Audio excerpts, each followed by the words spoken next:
I'm Dr. Zach Shinar for Emerge, bringing medical education to the masses, and today we're talking about cardiac arrest. Now, cardiac arrest is when your heart stops, when blood flow stops. And we often confuse this with heart attack, but it turns out that that's not totally true, meaning that only a minority of heart attacks cause cardiac arrest. The other thing that's confusing here is with trauma. This does not involve trauma, so there's no stabbings, no car accidents, no shootings.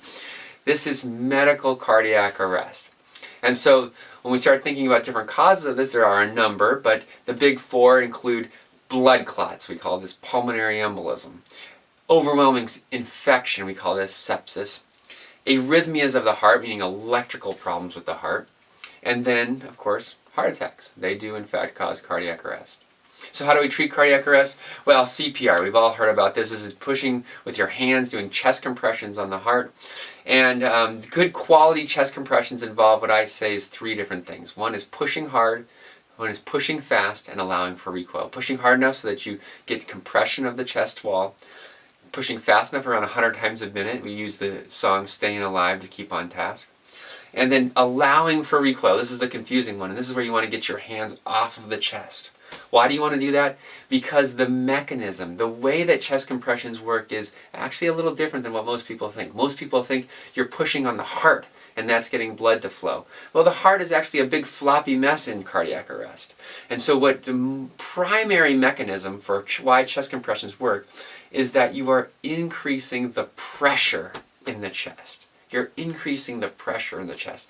And so by pushing down, you push blood out of the thorax, into the body and into the brain. And then when you get your hands off of the chest, your ribs recoil out and it sucks blood back into your chest. So it's important to get your hands off. So that's quality chest compressions. But guess what? The reality is people don't do it. Only about a third of patients get bystander CPR.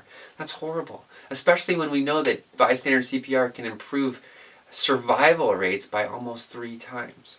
So you can save someone's life by doing chest compressions. The morbid idea here, though, is that only very few patients actually survive from out-of-hospital cardiac arrest. If you go down in a Starbucks on the street in your living room, you have a very low chance of survival. But we can improve that, and we're going to talk about that more on these different episodes.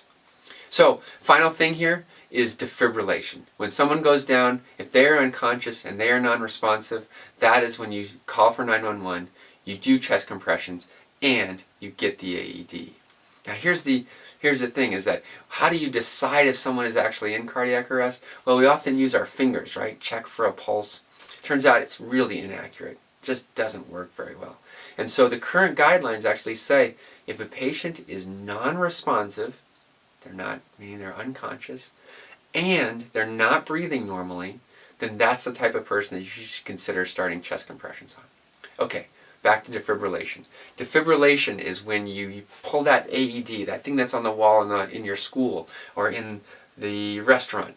You pull it down, you hook them up with 2 pads. It allows for electricity to go from one pad to the other by simply pushing a button. The machine will decide whether they need it or not. And this can really save someone's life. Why? Because a lot of people that go into cardiac arrest actually have this electrical issue with their heart. Whether it's caused by a heart attack, whether it's caused by some electrical problem, if they can get shocked, then they can survive. But what we need to do is we need to actually depolarize, meaning electrically shut down 95% of the heart so that you completely reset it. And then its normal pacemaker takes over and you can go back to having a normal rhythm. You can save a life with an AED as well. Alright, so that's cardiac arrest in a nutshell. Next up, heart attack.